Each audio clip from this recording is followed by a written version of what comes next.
Merhaba arkadaşlar. Bugün sizlerle Arnica'nın ProMeat 2000 wattlık et kıyma makinesini inceleyeceğiz. Yavaştan kutu açılışına geçelim. Evet, gayet büyük bir kutu ve bu BİM'de 300 liraya satılıyor arkadaşlar. Piyasadaki muadilleri de 350-400 liraya bulunabiliyor.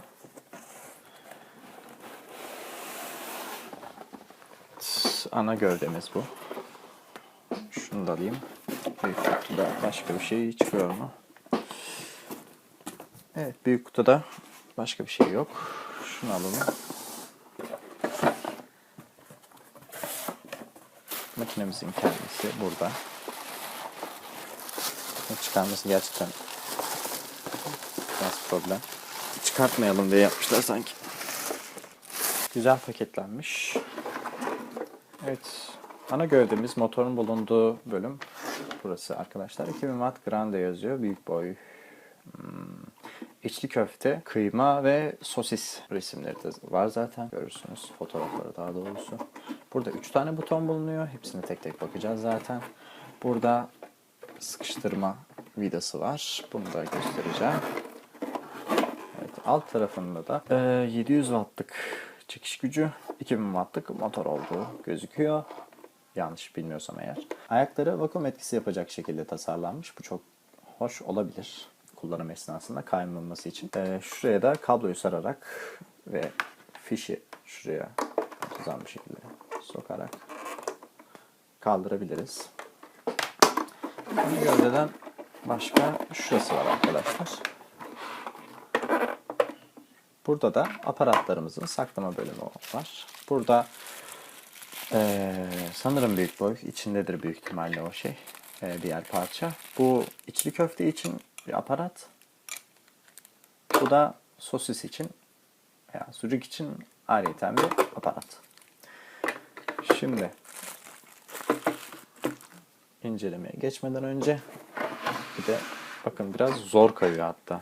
Çok hoş. Tutarken bile zorlanabiliyorsunuz. Bastırdığım zaman ne olacak acaba? Bir şey olmuyor. Çok güzel. Diğer kutumuzun içerisinde biraz ağır.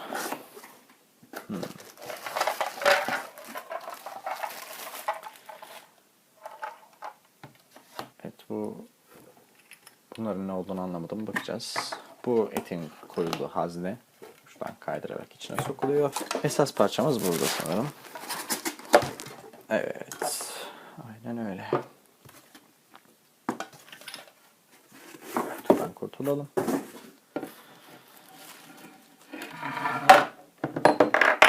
Evet. Bunlar yedek parçalarmış arkadaşlar. Şuradan motordan, yani şu şöyle duracak.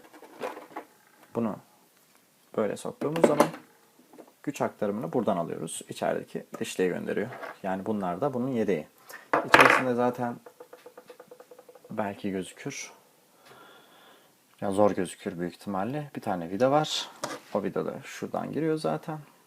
İçinde boşluk olduğu için değiştirmek amaçlı işte. Plastik olması biraz problem olmuş. Maliyeti düşürmek amaçlı olduğu zaten aşikar. Ama bunu tornacıda metale çevirebilirsiniz veya daha sağlam plastiklerle de halledilebilir. Yani 2 tane yedek koyduklarına göre bunun kırılacağı belli. Yani kırılacağını onlar da biliyor. Arnica da biliyor. Şimdi bunun montajı şöyle arkadaşlar. Şunu içinde göstereyim. Şu şekilde içi. Bilmiyorum netliyor mu kamera. Montajda şöyle oluyor arkadaşlar. Bunu sola doğru çeviriyorsunuz. Saatin tersi yönünde. Saat yönünün tersinde daha doğrusu. Şurada bir ufak boşluk var, görüyorsunuz. Çukur. Bunu buradan oturtuyorsunuz. Bunu buradan sıkıyorsunuz. Tamamdır. Sonra şu şekilde hallettiğiniz zaman bunu da yukarıdan etleri saldığınız zaman buradan bastırma amaçlı kullanılıyor. Şimdi ufaktan bir çalıştıralım.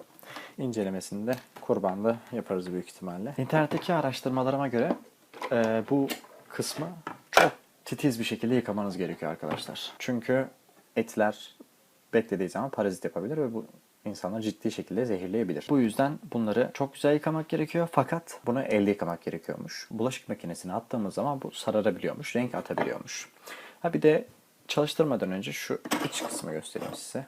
Şurayı tamamıyla çıkartayım. Daha rahat olur.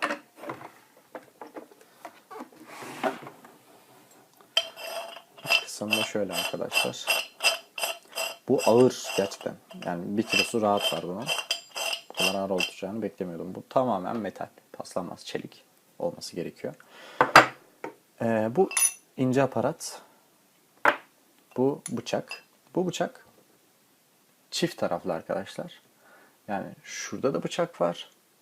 Burada da bıçak var. O yüzden hoş olmuş.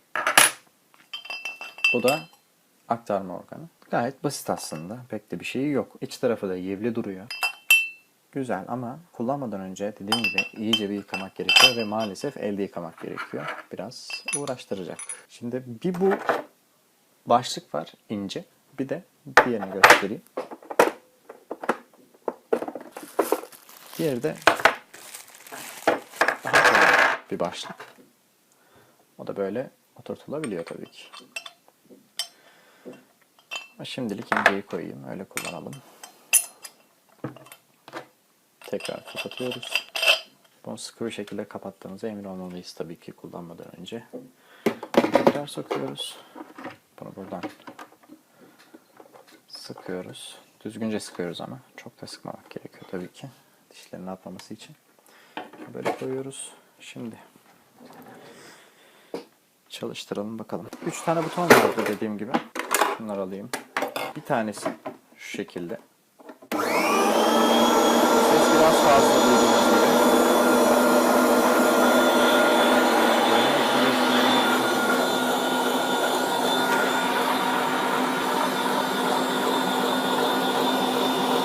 Gördüğünüz gibi.